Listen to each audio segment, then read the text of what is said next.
In the story work with First Nations, Inuit, and Métis people, a prevailing theme was about communication and how important it is at all levels, with cancer patients, with families, and between healthcare providers and medical facilities. The doctors' and nurses' responses in the broker dialogue showcase an understanding of the challenges of communication.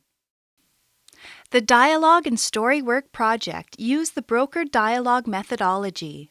This approach unleashed the power of sharing stories to help facilitate safe, meaningful, and respectful conversations between healthcare professionals and Indigenous communities. Cancer survivors, those still on their cancer journey, and caregivers came forward with the support of community champions to share their personal stories and talk about the challenges and barriers they experienced when transitioning through different levels of care. Healthcare professionals then watched the narratives and responded on video, giving their professional opinions and thoughts on the issues and concerns shared. The healthcare professionals' video responses were then brought back to participants to continue the dialogue.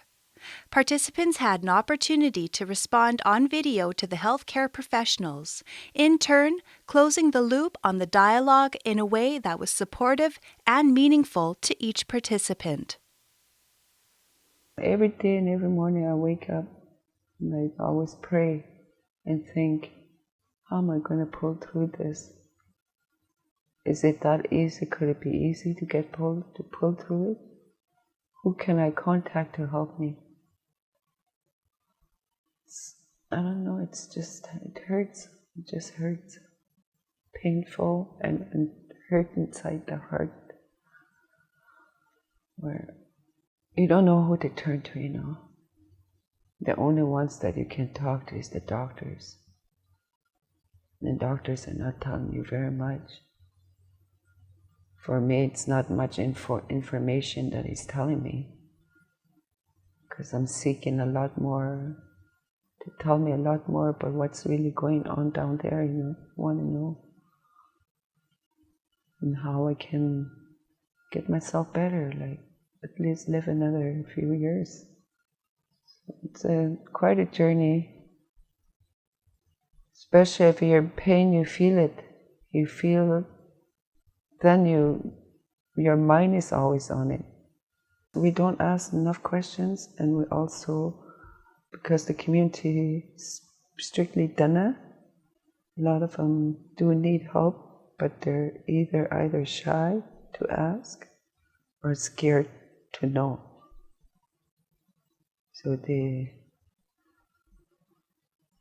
And it's not easy when you have whole bunch of family that you had lost to that disease. Well, when I first brought it up to the doctor that I wanted to get checked up, that should have been done immediately, but I waited and waited. And then finally I went and told my doctor I demanded that I get that checked out. And they gave me a colonoscopy, and they found it was as big as an orange. So that's the part they cut out. If she would have made up her mind right away when I first told her that it was in the family, it would have been all right, but I went several times before I was sent to go and get CAT scan, MRI. I'd come in on Saturdays and I'd see a doctor and I explained what my pains were. And the first doctor told me that I was just getting old. I'm 63 now, I was 50 at the time. I didn't like his diagnosis, so I left and I started experiencing all these pains again. My knees, my elbows, my arms, my fingers. It just travels. One day it'd be the upper part, the next day it'd be down the lower part. So I made another appointment and I went to go see a doctor again, and this time I don't know, there must have been shorter doctors, but I seen an intern or whatever you call those people that are training. And he took one look at me and he said I was trying to get drugs. I'm not a very angry person, but I told him in very unkind words where to shove those pills. And at that time I was deemed a hostile patient in their records. Going into the hospital and needing pain control and being met with the staff saying that they were just drug seeking because they don't understand the total journey and where this person may be in that path. So being a home care nurse and the cancer care nurse, I've seen clients' frustrations, I've seen their tears, I've seen their pain.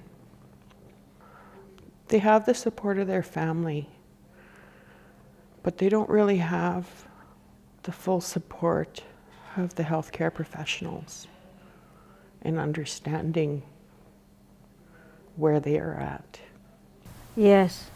Instead of giving you those pamphlets, they should have explained a little bit better and maybe go over some pamphlets that the basic kinds that you need to know. The doctors, yeah, they were nice, but they didn't say, how long in advance you would be living and how far it's extend, like if it's full stage or, mild one. My mom was doing her chemo in Edmonton with my auntie Sabette, and she came back, and I was on Halloween Day, the band and everybody, they were going to pay for me and my son's flight on that day, but I just wanted to drive the next day on November 1st. The next morning when I got up around 10 and I was going to take off by lunchtime, but she was already gone. She died about 11:45 the next day, and it was very devastating for me, and to lose my parents 5 months apart, my stepdad and my mom.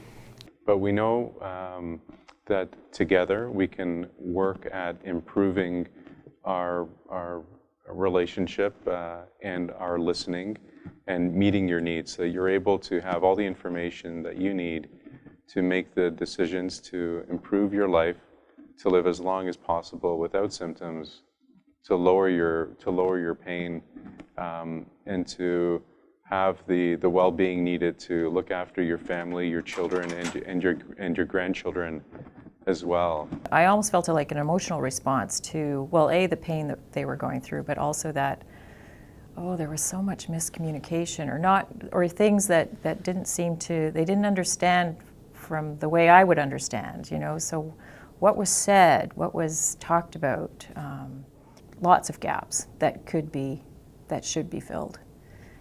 In terms of support for whoever's looking after them, back home. How do I support them through their journey if I don't know what the issues are that are important to them? Watching the videos of cancer survivor patients in our area,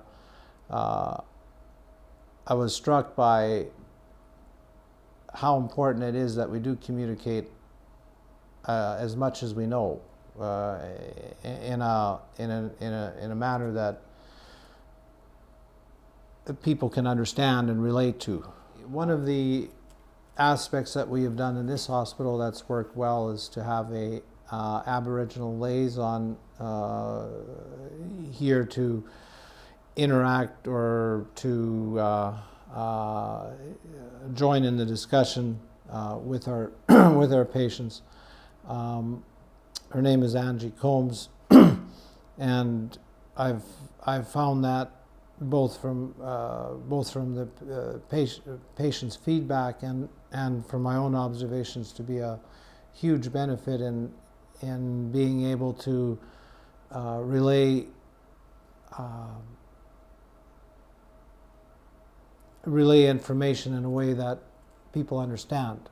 Angie's not only is Gitxsan and knows, the traditional nuances, if you will, but also knows the families and can relate to them in a manner that we just wouldn't be able to do. It's quite apparent, and it also came through in the videos, but it's also our challenge, is that of communication. Our Indigenous patients are often not living in the towns where they are treated. And so the interaction is usually by telephone. That impacts the patient significantly, but also the unit's lack of capacity to field the number of interactions can be a problem. The timeliness of communication has been an issue, not because of our Indigenous people, not because of our unit, but because of a lack of capacity and geography. I think that can be mitigated, but it's an ongoing problem and an ongoing headache. Yeah, I mean, it's important for the system that we're working within to understand what patients are experiencing, because that allows us to improve, communication between Inuvik and the communities, which can often be an issue, and making sure that the services we do provide are in a timely fashion. Because there's several pieces to the puzzle, especially for somebody from a community such as Aklavik. They're experiencing something, developing a symptom in the health center or in the community, presenting to the health center, being initially worked up through Inuvik, but then we're also needing to communicate with either Yellowknife or Edmonton. So there's a huge amount of geography and a lot of players involved. I think sometimes too, when people are south and they're getting all sorts of treatment, sometimes we need to try to be in touch and say, is it time to come home and regroup, or time to come home and be closer to family if there's no more really helpful treatments that can be had? I think that's the reward in this, and not give up, and not give the sense of giving up, and advocate for them. So my other concern about Indigenous communities is the fragmentation of care because of a turnover of physicians. Non-consistent family physicians have a great impact on patients' health outcomes. And I really would like to see concerted efforts to have a more continued physician presence in all of the Indigenous communities and therefore mitigate these fragmentations. Our clients will get used to dealing with one physician and feel really comfortable in disclosing the symptoms that they're experiencing, and then all of a sudden that physician's gone. They've gone back to the urban areas, they've gone back to the city.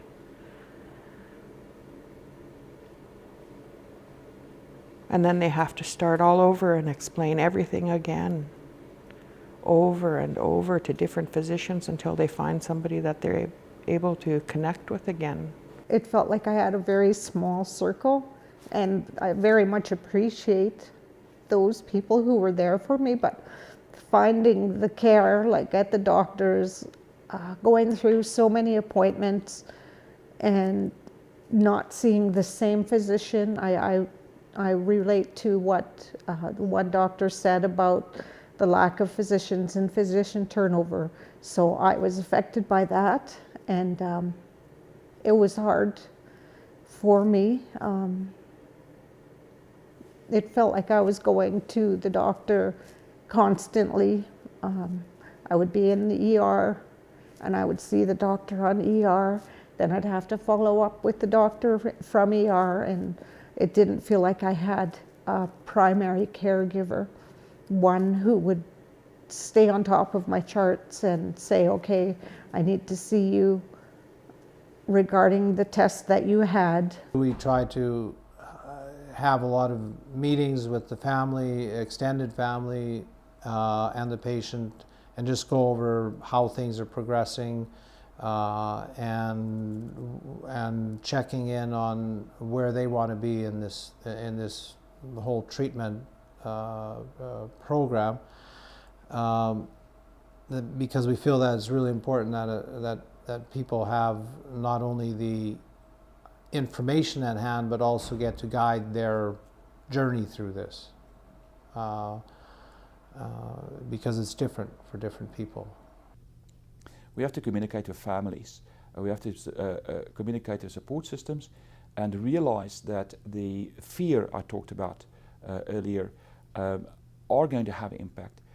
To realize that it might be difficult for some of our Indigenous people, especially our older Indigenous people, to communicate with what they perceive as authority figure, like a physician or a nurse in the medical system, and therefore we have difficulty assessing the impact of this diagnosis as well as the consequences.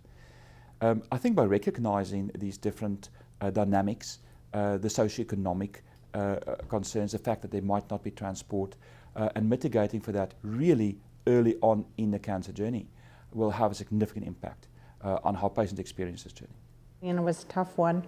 I felt like I didn't get a lot of support in terms of doctor's care. I felt like the care was adequate from the hospitals, and I really appreciated the help that I got from the doctor that I did see. There's room for a lot more communication to be, even on our level as treatment providers, not to mention the whole level of patient support. Some of the negative experiences I've had have been around communication, I think mostly, trying to bridge the gap between what I understand is cancer and where the patient is coming from, and trying to reach some sort of understanding that makes sense to them about what is happening to them and what will happen to them. The negative times have been where I don't feel that's really happened, where I haven't really been able to understand enough of where the patient's coming from to be able to bridge that gap, or where I just know they still don't really understand what's happening to them. How do I support them through their journey if I don't know what the issues are that are important to them? Communication. But I don't know that I know how to, how would I tackle that? I'd love some help from their community in terms of understanding that better. In the past 6 months, we've lost about 8 people. It's over 1 a month average to cancer, that is, in the community, in the 5 communities here. And I don't see it stopping soon. I keep hearing people getting diagnosed, and we need to step our efforts up to provide treatment that would make things easier for them to transition from someone who didn't know anything about this cancer to someone who would be, oh, okay, this is exactly what I'm dealing with. This type of cancer I have, and I'm going to make sure my family members know too. So thank you.